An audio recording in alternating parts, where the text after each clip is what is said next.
Ladies and gentlemen, welcome to the Combine. Today I'm here to tell you that nothing in life is certain except death, taxes, and that on Valentine's Day, Ty Patton will be single. Today's top story, Kanye West reportedly paid $7 million for a Super Bowl ad spot, and somehow Taylor Swift still got more airtime. Swifties say it's rightfully deserved, but Kanye fans are staying rather quiet. They think they've won, but we all know the real truth. She'll need 12 more Super Bowls like this to even touch graduation. Welcome back to another episode of The Combine. I'm your host, Ty Patton, and I don't know, man, last night was rough. This show stinks. Let's go to a few messages from Progressive Insurance.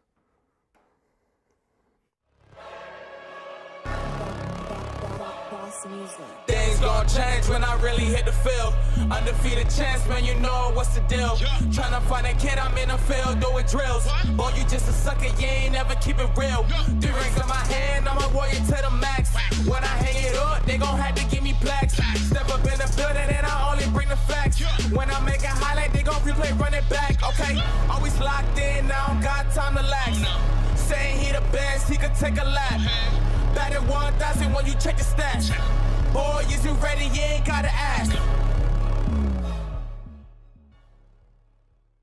You know, after watching the Super Bowl last night, I'm convinced that the only person that was shown more times than Usher was Taylor Swift. For those of you hissing at that joke, it should be noted that Taylor Swift was shown on national television and ESPN's Instagram a total of 26 times.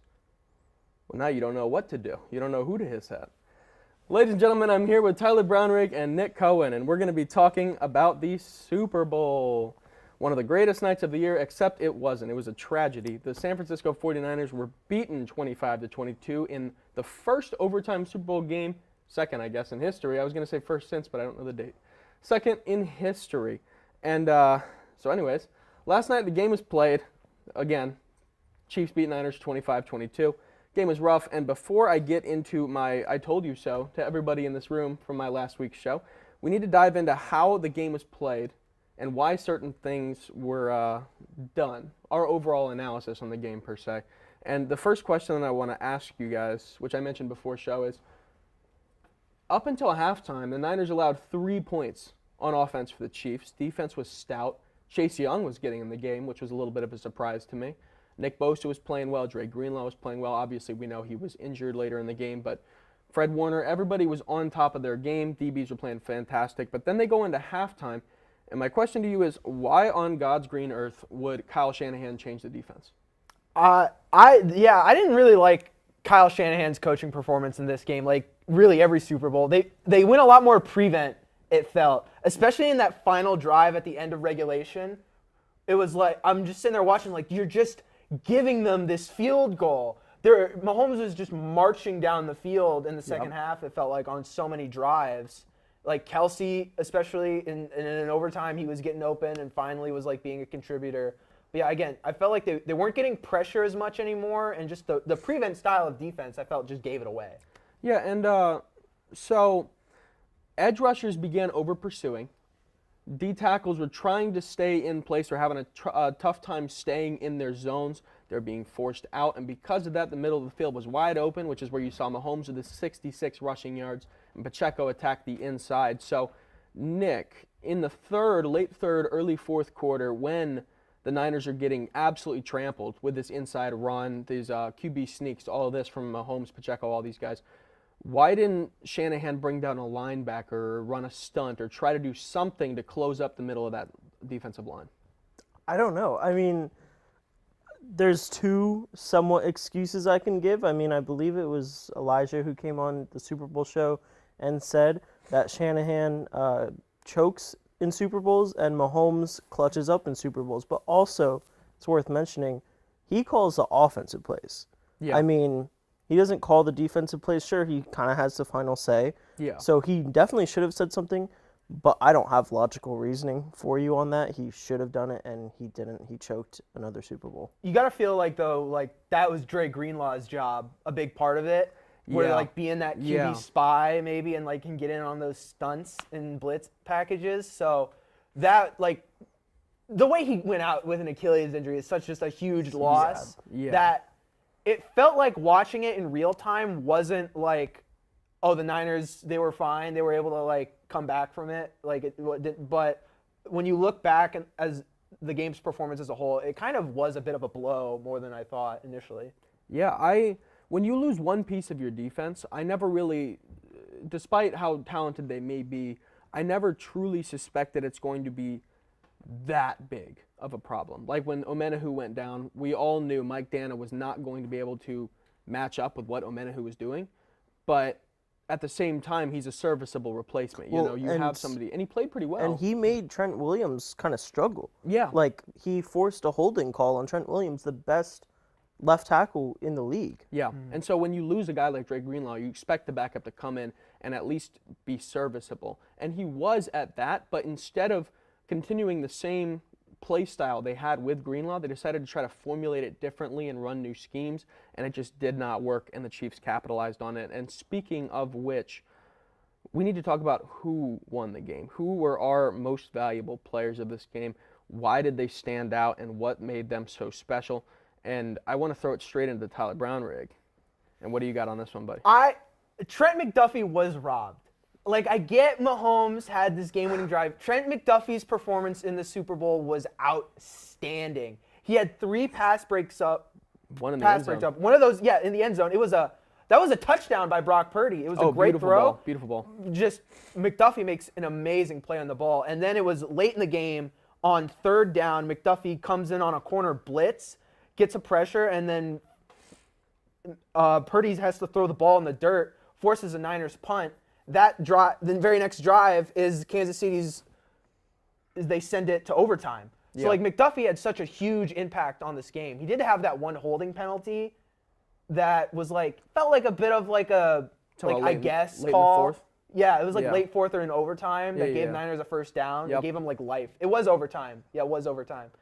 So it was I guess, but other than that, his performance was perfect, I feel like. Yeah, and I think on that touchdown, what wasn't a touchdown, which what you were mentioning, that's normally a play that an offense will run to try and draw that downfield PI call. And I believe it was on a 2nd and short. They were just taking a shot upfield. Deebo Samuel comes up. But the problem is they expected McDuffie to not be able to keep up with the shiftiness of Samuel. He was step for step with him, which is where he really stood out. That speed kills. He makes a diving swat. Exactly. It was just a great play. Beautiful cornerback play. But moving forward, Mr. Nick Cohen, you also have a Chief that you want to tell us about. I do, and, I didn't want to do this, but you kind of have to. I mean, it's Patrick Mahomes. Yeah. I saw a tweet that said, you're either the hero or something, or you live long enough to be the villain, something like that. You I either don't know. die a hero or live long enough to Thank see you. yourself become the villain. Yes, exactly. And he did. No one wants to see him win his 3rd Super Bowl. No one wants to see him win another MVP. But he did it. He deserved it too. I mean, sure, the first half was kind of shaky. We can all agree about that. Yep. And overtime definitely helped. But he finished the game with 333 passing yards and 66 rushing yards. That's 1 yard shy of a 400-yard Super Bowl game. Are we serious? I mean, phenomenal play. That's a Super Bowl Especially in the second MVP if I've ever seen one.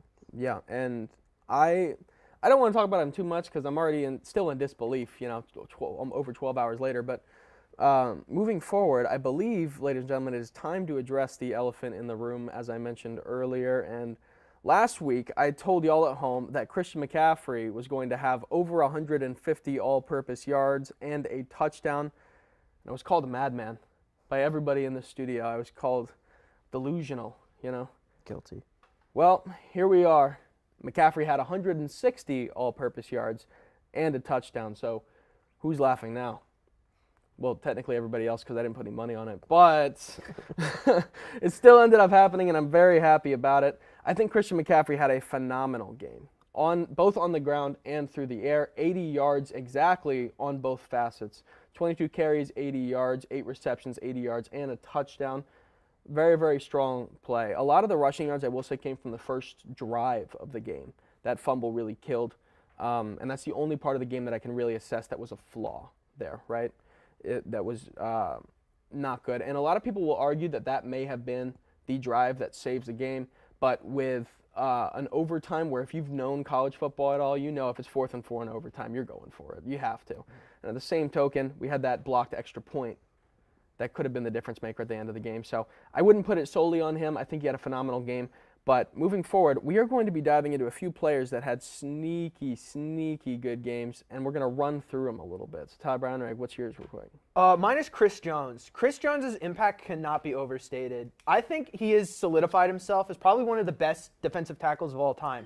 There were 2 plays where the Niners had like surefire touchdowns. Deebo Samuel and Brandon Ayuk, I think it was. Yeah, Two different points where like it's there, but Purdy gets pressured by Chris Jones. He gets into the backfield so early, disrupts the play, and saves 14 points from the Niners. So it's like he impacted the game so much. Like he didn't stuff the stat sheet, but his performance was outstanding. You either have to double team or put some kind of pressure on him because he is too good at what he does. I'm talking about McCole Hardman really quick. This guy was a Jet for the first 6 games of this season, traded to the Chiefs for a 6 involving a 7th. Really low bar trade. Chiefs get him. He has to kind of knock the rust off, get back into groove, but he had 3 catches for 3 targets, most receiving yards of any wide receiver on the team in the game, and the game-winning touchdown in overtime to seal it. I think he had a great performance. I really enjoyed what he had. Although there was some other really good play, especially by Kelsey. He had the most yards, obviously, but I think McCole Hardman had a great game. And Nick Cohen, your standout player for this game. What do you got? Sure. So super quick. Not sure anyone really expected it. He's a 3rd receiver on the depth chart for the losing team, Jawan Jennings. He had a phenomenal game. Bro, he had a passing touchdown. He had a receiving touchdown. Oh, yeah. And he had some, like, big-time catches, too. Yeah. In times that it mattered. I mean, quick shout-out to the kickers in this game. Yeah. Absolutely phenomenal Moody game and from Buck were them. great. But Jawan Jennings, he's my standout player. Yeah, and, this is a great Super Bowl, I think, towards the second half especially. But, gentlemen, thanks for talking about it, and appreciate your time. But if you'll excuse me, feeling like I have to accept death by 1,000 cuts. See what I did there? No. God, I hate Taylor Swift so much, dude. dude. We'll be back after this break. Like me. I hope you're enjoying watching whatever show it is that's playing right now here on Hitting the Field Network.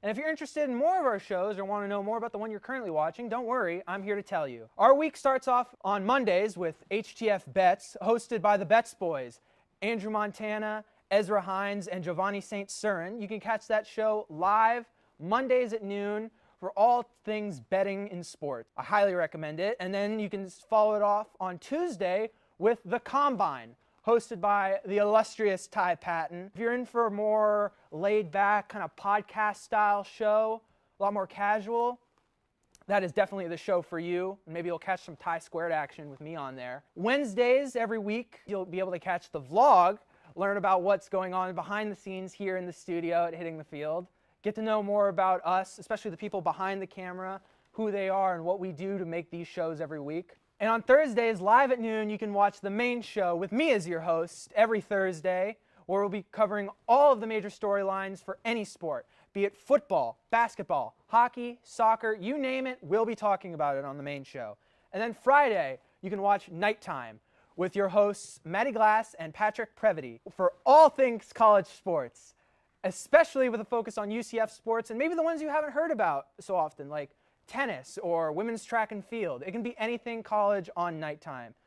And if you're interested in joining Hitting the Field and you're a UCF student, DM us on any of our social medias at Hitting the Field, and also give us a follow on all those and subscribe to this channel if you want to catch more of our content. But enjoy the rest of your show. As always, I'm Tyler Brownrigg. Ladies and gentlemen, welcome back. And today I learned what a dimetrodon is, which is rather exciting. I am joined by 2 lovely people, namely Andrew Montana, but also avid Ty Patton hater, Maddie Glass. Woo! Spoiler alert, I will spoil the near future. I will be going on Nighttime for the first time in human history with Maddie Glass as a host. No way. And I think we're all so excited for it, right, guys? Yeah, I'm Yeah. excited. Andrew, are you excited? Yeah. Yeah, Yeah. you sound it. You've been wheezing all day, huh? It's so funny. He and his Mason bag. But okay, so today we're going to be diving into the NBA trade deadline, which happened just a couple days ago. February 8th was the last day of the deadline, and a few moves that we really liked and we really thought stuck out, so to speak. And I want to talk about one that I don't think is a huge move in terms of the difference of talent that you get from this trade, but I think it's going to have a longer lasting impact to people that don't necessarily know the game of basketball. I think they're going to be able to sit with it as well as I have, if you catch my drift. So I'm talking about the Bucks acquiring Patrick. That is not where I thought you Previty. were going. Yeah, I was about to say Beverly. Previty. I was thinking about You picked nighttime. I that was as thinking your about nighttime. impact trade? I was gonna do. I did. Bev? I was Pat gonna do Bev. that. Yeah. It Because was. here's the thing. I think this is solely a money ball move. And let me You're gonna have explain to real quick. explain Let me that. explain Yeah. real quick. So Ooh. here's That a is awful. very, very nice Awful graphic. pick. Oh, I didn't know Hush. the campaign. Currently, the Bucks rank 10th in rebounds by adding the difference of these two 10th in players' rebounds is rebounds, good. right? So if you take Beverly's rebounds Yeah. and you subtract them from Payne's rebounds, right? Mm-hmm. You get that number and you add it on, they all of a sudden jump to 5th in rebounds, right? That's Same not thing really with how assists. that's not Yeah. really how Same it thing with works. points. I That's get a money ball approach. So I get the so, math. So I watched Moneyball the other He day. gets on I was base, thinking yeah. about it. It's Yeah, not yeah. really how He it gets on works. base. So with these stats, I'm like, hey, wait a minute. Maybe the Pat Bev guys. probably won't be Maybe getting as maybe many maybe rebounds. maybe the guys Playing with had Giannis. in the front office had just a tad bit of num juice, and they were like, God, I wonder. And then they put everything together, they make it happen. They go out and they get Pat Bev. But the other important thing I want to note with this, which besides that, is Pat Bev is a pretty household name. At this point, yeah. I didn't even know He has who a Payne was.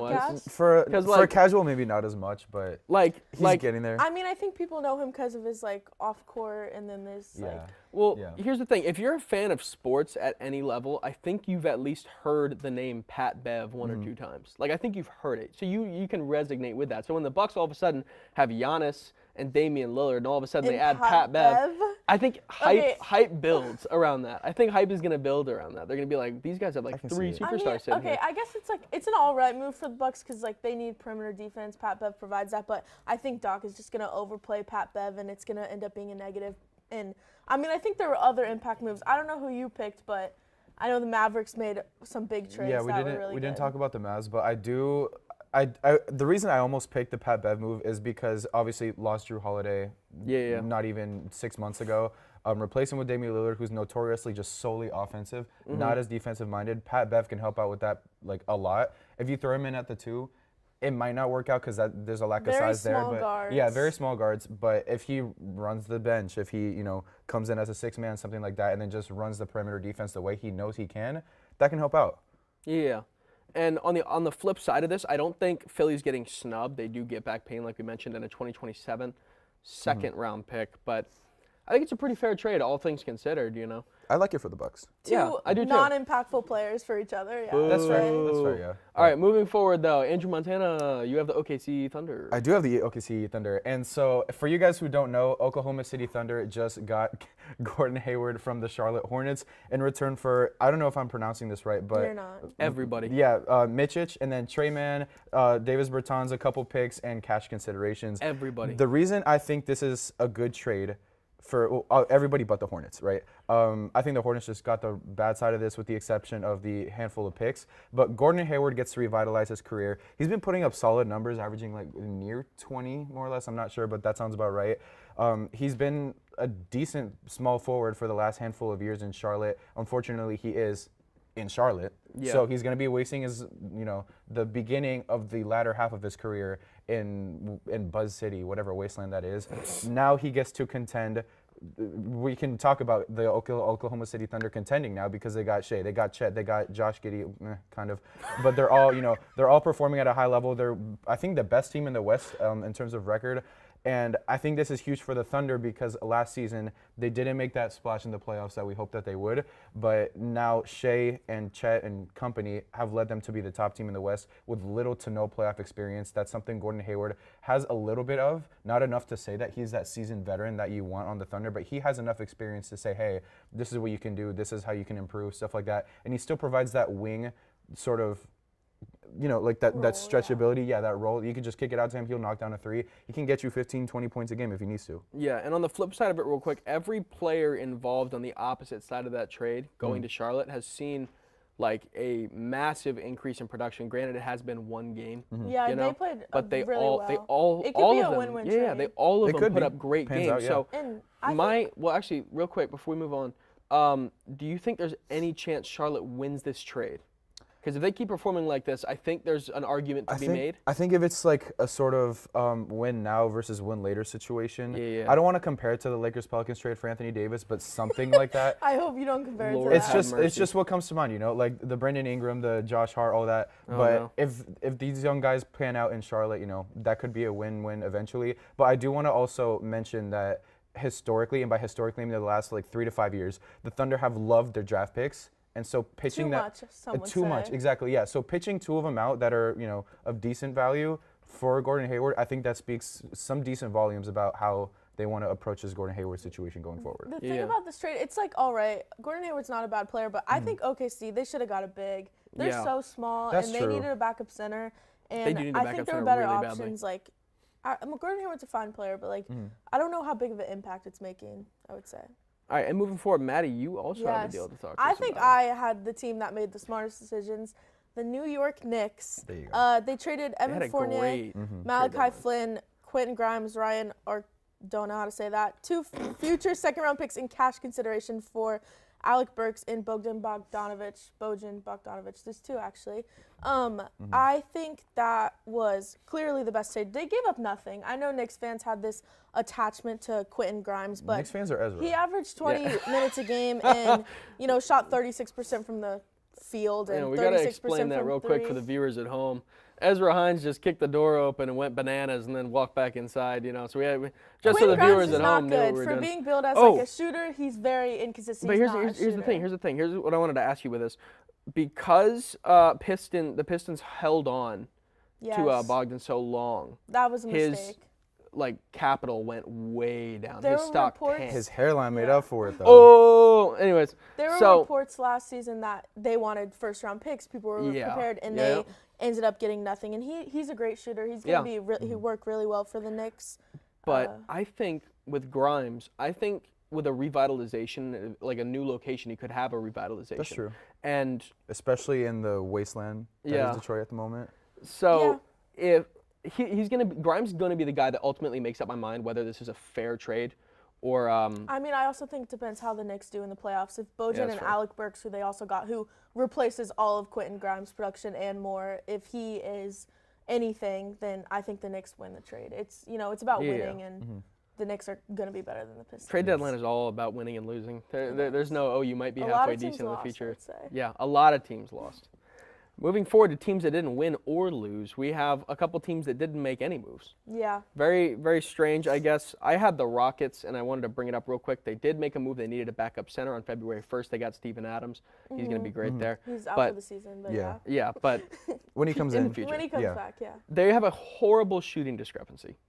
They are terrible when it comes to shooting the ball. Sounds They about rank right. 24th in field goal percentage in the league, 26th in three-point percentage, and as a whole, they are 21st in points per game. They stink. And somehow they're still chasing a 500 record. They're right outside of it. They have a are, really yeah. strong And defense. so I think if they go get a playmaker, they could do something. And that doesn't necessarily mean going and getting a pillar, but they need somebody to put A up, playmaker like 8 assists per game, like Fred VanVleet, huh, who's on the a Rockets. different one. I think the Rockets, they're super Another young. one. It was. I don't really, Another really one. know if it was like they needed to make a move because they're so young. It's kind of like they're an unexpected team this year. They Yeah. weren't expected to be 500, so they're doing good as it is. It's But so weird. to me, if they man. would have traded for like one shooter, I don't know. There were rumors that Jalen Green was going to be on the block, so. I And don't know. Andrew, I know you're talking about the Lakers, but I have a question to ask beforehand. Yeah. And that's that I'm reading a little bit of stats right here. I took my notes. Lakers Might ranked as well. 16th in three-point percentage, 14th in points per game, and they're top 10 in the following categories: field goal percentage, blocks, steals, and assists, and they're the least penalized team in terms of personal fouls. So my question to you is that aside from the near 500 record, what individual piece should they be targeting, were they to, at the trade deadline? Because everything seems like they have it under control. Well, for me at least, I think picking up Spencer Dinwiddie, didn't trade for him, but he was cut by. Free agent, Oh, yes, who sir. was it? The Raptors? Probably. The- Yeah. The Ra- He's I traded believe, to the yeah, yeah. Raptors, I think. Picking up Spencer Dinwiddie, I think that could be a huge piece, especially, hear me out, come playoff time, because you have the likings of D'Angelo Russell, who we saw it in the playoffs. If he's not dropping 27 and 10, he's dropping 5-2 kind of thing. So if Spencer can come in, can do his thing. Last season even, he was averaging like what, 22, 25 points per game, 7, 8 assists. If he performs like that in the playoffs or even half as well, it can fill in some of those gaps that the Lakers might need, especially from what I've seen, to answer your question. Running that fast break, transitioning from defense to offense has been awful. Like god awful. Just watching the game, it's been atrocious. So he could, you know, just set up at the 3-point line, just have somebody pitch it to him, you know, make his shots, drive into the basket, draw those fouls that the Lakers have been doing well this season, I guess. And yeah, I think that was a good pickup, but it wasn't necessarily a trade, which is why we're mentioning the Lakers. You think they should attack somebody? Huh? Yeah. They should attack the trade deadline, go get somebody. I think so, but I think the Dinwiddie pickup is fine. It's good enough. Yeah, it's serviceable. It's not going to be like a championship run. So real quick, I don't want to rush you through it, but Maddie Glass, your team, your team that didn't make a move. I mean, the Bulls, they're just committed to being mediocre. 25-28, 9th in the Eastern Conference. Zach LaVine is out for the season, and it kind of felt like a perfect time to reset. They have veterans that have value. Vucevic, DeRozan, who's a free agent this summer, Caruso. They could have gotten something really good for Caruso, but are deciding to hold him hostage. I understand they want to be competitive, but I think it's just time. This team had a run once when like Lonzo Ball was healthy, and that's never going to happen again. So I just like don't really see what their plan is. Their GM actually gave a quote and said, like, I really like this group. I think we're really good after they didn't make a move. So that's interesting to me. I just think they should have traded one of those veterans for value, maybe even Drummond. You know. I completely agree with you, but we're going to be moving into a little bit different of a setup for segment 3, something a little bit more fun, you know, going back to my roots. So you can go to commercial break as I get up and dance around a little Orlando Magic. Orlando Magic. Orlando Magic. Why are you here? I don't really understand why I'm here. I got called a delusional fan. I just don't understand why I'm delusional if I think Kirk Cousins had the best mustache in the league. Well, Jack, buddy, I don't want to be the one to tell you this, but I don't think anybody looks cool in handlebars. But they're back, man. They're back. They're not. They're not. Sometimes you just got to face the hard truth. It's right there in front of you. All these people, they're calling you delusional, but sometimes you got to worry about, am I projecting? Is it me? And in this Let me case, tell you something, bud. It could never be me. Anything I say is factual and truth, and that's why the Vikings are going 16-1 this year. Organization, you have to look at your roster and say, I've had Kirk Thuggins for 6 years. Maybe it's time to move on. There is no moving on from Kirk Thuggins and Justin Jefferson. Do you think that maybe this all started just because of a little disappointment? Nothing has started. This is how I live, and I am not delusional. I'm a prophet. Welcome to HCF Hot Takes. I'm Johnny Jackson. We've got Emily Aaron to my right and Maluka Costa to my left. Hello and welcome to our segment of Hot Ones. I'm here with Noah Kemper and Grant Wheeler. Yep, I knew that. Grant Wheeler. Listen, I'm a Bulls fan, but I just can't ever argue against LeBron. I watched him my whole life. I've been going back and forth with this debate for a long time. It's got to be Michael Jordan.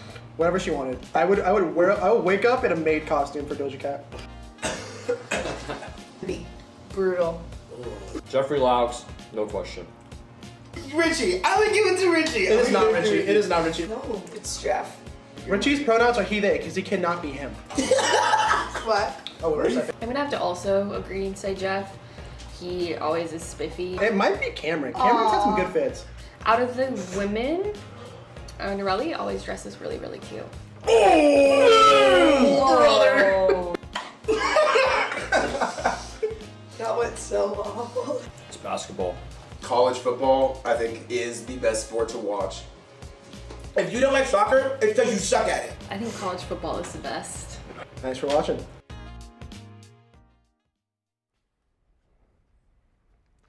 Ladies and gentlemen, welcome back to the Combine. I'm once again your dashing Italian host, Ty Patton. And welcome to Bad Music Takes. Today I'm joined by Ezra Hines, Elijah McClary, and Jack Hansel, believe it or not. I know, I'm back. Gentlemen, how are you today real quick before we get into this? Good, very good. I'm glad the Chiefs won, so. You suck. Out of retirement, you know. Yeah, hey, we brought him out of retirement specifically to give bad music takes. So here's what we're actually going to do. I told all of you that I was giving you 15 albums and you're going to have to rank them on a tier list, when in fact, I'm actually giving you 7 albums and you're going to blind rank them. All right, bet. Oh, okay. Let's go. Okay. I honestly thought that's what we were doing in the first. So I'm going to give you 7 albums and you're going to blind rank them. Easy. You have 45 seconds to collectively decide where each one goes. So we're doing it like as a team, right? As a team, and we're going to move forward. Yeah, we have to. We're moving forward. So you have 45 seconds to decide. Otherwise, I put it the lowest possible slot. Lock in, boys. All right. So first up, "My Beautiful Dark Twisted Fantasy" by Kanye West. Ooh, that might already. Like, this sounds bad. That might already be our number 1. How many tiers This is one this? has 7 albums. We have "Power," "All the Lights," "Monster," "Runaway." Great I'm thinking songs. 2 or 3. There are other 2 or great 3. songs, but these are the highlights on this tier list. list If of he has names, Post like it's like Malone, S I'm gonna tier. say that. 1, 2, 3, You don't have 4, Post 5, Malone? 6, and 7. Okay. I think this is I already a would runaway say for like 2 or 2 or 3. 1. No, I just want to say a safe 2. Safe 2. Safe 2 2. safe, yeah. I'll say 2. So we're gonna rank this at 2. I can play Runaway on the piano. Mason Myers back there. I'm gonna keep a collective on my laptop, but you should keep it 2 just in case you type it wrong. All right, next up. 2014 Forest Hills Drive. See, that's by already J. better Cole. in my opinion. I disagree. I'd say this is around like a 3-4. Like maybe I'd say 4 might be the safest option here. I just don't know what other albums he has cooking. That's the issue. I know a lot more songs in this album than the other. He came out with KOD. No, yeah. The problem he came is, out like, with Off Season. I like both. I would be cool with 4, but he's coming out so Love hot Yours now. is I know. such I a don't good know what Makes he me has. think he's gonna put some absolute garbage at the end. So like, That's why I feel like Shoot, so bro. I do want to If put he's- 3. I do want to put. I got 3. the J. Cole shirt on, so. And I'm not Me gonna personally, lie, this is like and a I'm not gonna 1. lie, you might think it's better than the last one, but we are definitely not putting this number 1. So it's No, Three, no. 3. 3? Yeah. I'll That's say close 3. to one. All as you right, can we get. have it at 3. Moving forward, Here comes the This trash. has been way more at than long 45 last, seconds. ASAP. I can put this at like 5, realistically. 5 or 6. ASAP's good, but Lord it's not Pretty Flacco anything. Jedi 2, Electric Body, ASAP's Everyday, LSD, Canal Street. It's a very They're good album. great It's album. a very good album, but I think Is that there good or is bad? better I wanna albums. love you, won't You like I it? think there's better Sex albums. I'm dreams. fine with like a 5 here. I don't know yeah, much of floor this. director's boosting it a bit I too love much. the right ways you here. say I love He's a big you. music guy, though. Honestly, And I ain't man, into I'm not making a love. huge ASAP guy. I'm not a Like, huge I haven't ASAP been guy running this either. timer I think at he's all. good. Every day? Like, Oh, I every think- I'm so interested in the I'm songs. cool A$AP with Rocky's 6. I am. 5 or 6, I I'm am. cool with. Wow. I am. I Six? literally only know every All day. right, 5 or 6. What do we got? 2. It has to be you majority. decide, 'cause Has to be I'm saying- majority. I'm saying, you want to say 6? All right, we'll say 6. 6. I wanna be All the right, bad next guy. up, 2, 3, halfway 6. marker, we have Igor by Tyler. Oh, Perry. 1. 7. 1. 7. 1. What? 1. 7? Number 7? 1. 7? Number 1. No. Number I 1. will not. How about we meet in the stand middle? for this How about we being meet in the number I'll one do middle? number right 4. now. Meet in the middle. Meet in 4. the more 4. Meet in the middle 4. Listen, bro. Because this is two very This is vastly such a different good music. album. Thank This you, is Ty. such a good Thank album. you, Oh Ty. my I God, went back and stinks. listened I'm to it. very and mad. I Sucks. struggle not to put all of them as great I'm songs. very mad that you don't have A Boy Is a Gun highlighted. That's Okay, but probably here's the the thing. best Here's the song thing. on I was the putting album. 4 to 5. What do I have? 1, 2, 3, 4, 5 on here. I usually put 4 to 5. I was thinking about doing 6 because I love Gone Gone Thank You as Gone well. Gone Thank You is also very good. So they have my great God. songs on here.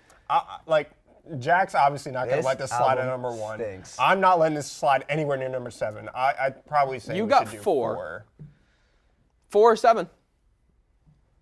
4. I don't know any of those songs. 7. Let's go. I don't know any of those Let's songs. go. All right. Elijah, Finally, a Elijah, good tier your list. homework is to go Let's home and listen to go. this album. Let's Come back and I'll give me your listen. Let's findings. go. Next for up, number 7. y'all messed up. Stoney by Post Yeah. Malone. Oh, yeah. Bottom! Bottom! I'm not gonna lie. Really bottom. So much better than Igor. So bottom. Million times Like, better. this should have been number So 7. Wait, without what do we a have? doubt. Okay. This is so 28, good. This should have been Three. 7 without No a doubt. chance. Wait, I will no stand on this. chance. I will stand on this. Post Malone has only ever had one good song, and it was White Iverson. That is crazy. One good song. That is a generationally bad take. no. All right, no. all right, all right. Sunflower was What do we have okay left? at What do we have best. What do left? we have? 2 left.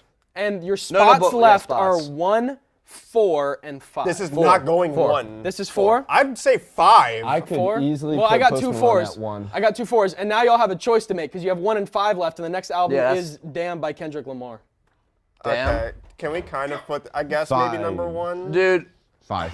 I don't really want to trust Ty's last album. That's the thing. It's gonna be Yeah, something it so is Wait, who do gonna we be think it's trash. gonna be? I That is like true. we can Who do you think live. it's We can gonna live be? with Damn being number 1. That's the thing. We can live with that. It's a great album. It's a great album. It is really It's good. a good album. I can listen to this front to back and have a live great Who do we this- think it's gonna be? I could live with this being number one, but he could definitely put His next one's gonna He be could put like Travis Ice Scott. JJ Fish 1,000% as the next album, and I'm not putting that number one. It's gonna be Travis Like Scott. realistically, I would have it 5 because I do think we're in I also great think- order right I now. also- great order I right now. disagree But like so heavily. 1 is gonna Yeah, be it's ridiculous.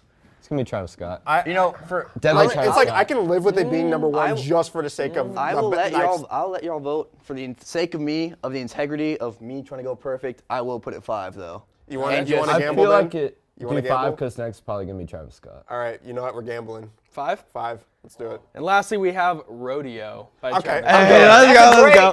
All right, what a list. Great you know call. what? Other than Igor, what a list, You boys. said 1. Oh my God. Okay, If we had Igor and one- Other than Igor, what a list. Gentlemen, there's also something I didn't tell you. 90210. I'm going to start a timer for 30 seconds. I'm going to give you the chance to flip 2 albums on this list. Igor. Whatever the case is. I'm going to read them back to you.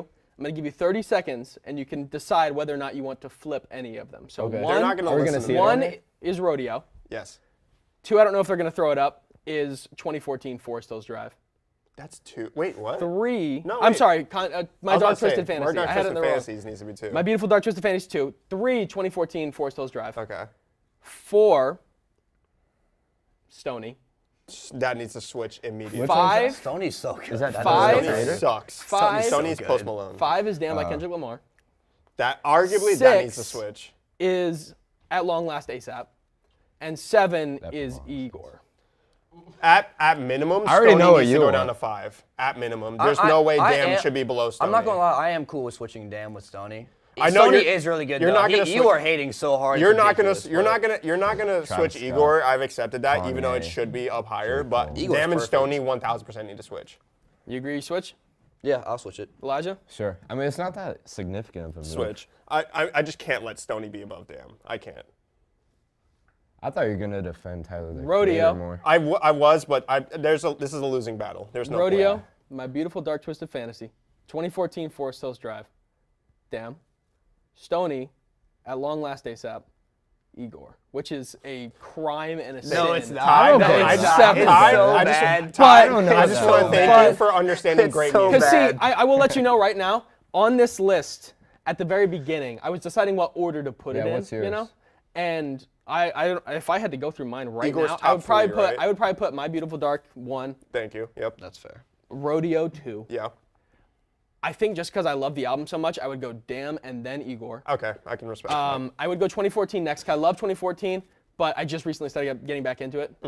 I'd probably put Stoney and then At Long Last ASAP. I love Stoney, but I think all the other ones above it are just too good. I Wait, love which that one list. did you have first? I love that My list. Beautiful Dark Twisted Fantasy. I love that album. That's my. Everyone says Graduation is Kanye's best. I think that's Kanye. You know what? You win. You win, Ty. That was the best list Yeah. by far. It was not. That was a great That's what I'm list. saying. But when I made the list, Igor at I 4 had is one just sitting awful. there that said under Igor, it said J. put Cole one of the best. ones that's right at about 3 or 4 right here. So then they have to decide whether to put it great or like horrible. Yeah. And y'all chose horrible, and I I was cannot believe very that surprised. And But it was. I Why cannot- I love ranking's that album. I hard, think it's though. It was the best fantastic. pick of the day. I can't get over it No. enough. I cannot No. stress enough. It was the best pick of the day. Literally. But couldn't be more wrong. anyways, I think that if there's anything that we've learned today, based on what we have done as of late, it's that if you want good music takes, follow Ty Patton 8 on Instagram. He posts them on his story.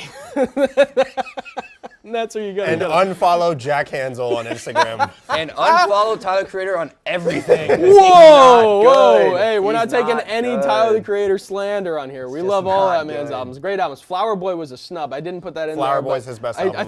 thought Igor would be a little bit more interesting. Anyways, 8. so here 8. Yeah. Here's the thing. To my, I want to say, I want to thank the Academy for allowing me this opportunity. Secondly, to my producers, I don't know how long I've gone over on time, but I'm letting you know now you've done a great This hour-long sacrifice episode for your went great crazy. country. This hour-long episode is going to go crazy. Anyways, I'm running for president. We'll see you in 2 weeks because next week is President's Day. You just rambled sir. over here. All right, catch you later. Igor at 7? Things gon' change when I really hit the field. Undefeated champs, man, you know what's the deal. Tryna find a kid, I'm in the field doing drills. Boy, you just a sucker, you ain't never keep it real. 3 rings in my hand, I'm a warrior to the max. When I hang it up, they gon' have to give me plaques.